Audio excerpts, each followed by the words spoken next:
No one has the right to put their hands on you unwillingly. Physical harassment and bullying should never be tolerated.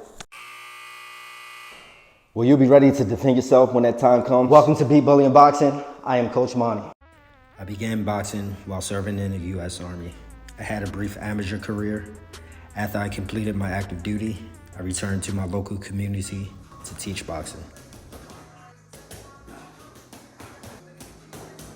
Today I'm going to show you how to throw the jab and the cross or the 1-2 punch. In order to throw any punch properly, it must come from a good punching position. Here's your punching position explained. First, you want to identify your strong hand. If it's your right hand, you'll place your right foot in front and your left foot in back of you, with both feet slightly over shoulder width apart. Make sure your heels are slightly off the ground to be ready to make moves. Yes, I recommend you using your jab hand as your strong hand. Some notable fighters that use this method are Terence Crawford, Shakur Stevenson, even Oscar De La Hoya used to use this. All right, let's move back into the punching position. We're moving up to the hips. You want to place them at a 45-degree angle so you won't be exposed or be a large target. You want to relax your arms on your rib cage, have relaxed hands, and tuck your chin. Get ready to fight like a champ and not fold like a chump. All right, here's your jab explained, or your number one punch. While you're in your punching position, you're going to plant your back foot, step forward, and punch simultaneously with your lead hand, aiming for the target on your bully's face.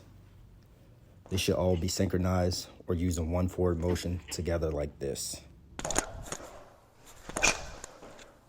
Don't use any motion going backwards. That's what untrained fighters do. Make sure you exhale when you punch and land the punch with your big knuckle.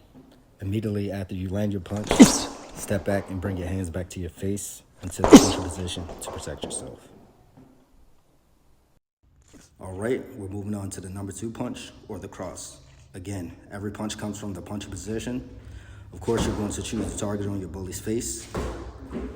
Coming from the punching position, you're going to plant your front foot this time and not take a step forward while punching.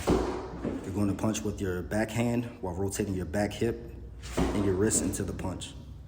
This hip rotation will generate your power, and you should be able to knock out your bully or at least stun them with the number 2 punch. This should all be one motion with your punch and hip rotation synchronized. Remember to exhale and land with your big knuckle. Always remember to get back into your punching position to protect yourself. All right, here's your 1-2 punch combination explained.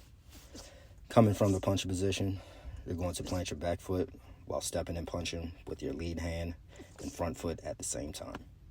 Again, your foot and hand should be synced using one forward motion. Immediately or almost simultaneously after landing your jab, follow up with your number 2 punch, rotating your back hip and wrist into the punch on your bully's face.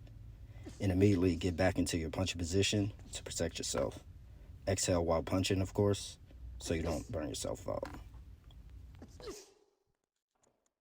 Before we wrap up our session, let me give you some further details and insight on what we learned today. Here's your punching position further explained. Traditionally, most boxers use their non-dominant hand as their lead hand. This takes a longer time to develop the jab versus using your dominant hand. You'll have a stronger jab and develop as a puncher more quickly using your dominant hand as your jab hand. Let's get back into the jab, showing the full body this time. Your arms and hands should be synchronized with your leg and foot. They should mirror each other like this. Don't overextend with your arm while punching. It should have a slight bend in your elbow.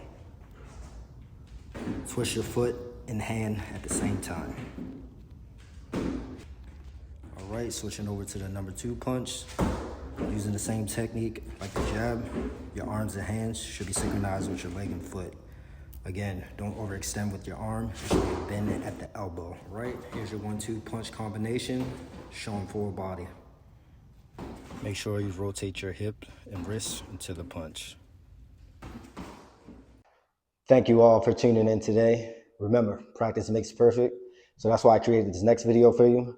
So please remember to like, comment, punch that subscribe button to receive notifications for all my videos and all content. Always remember to fight to create your best life, mentally, spiritually, physically, emotionally, financially. Be a life champ.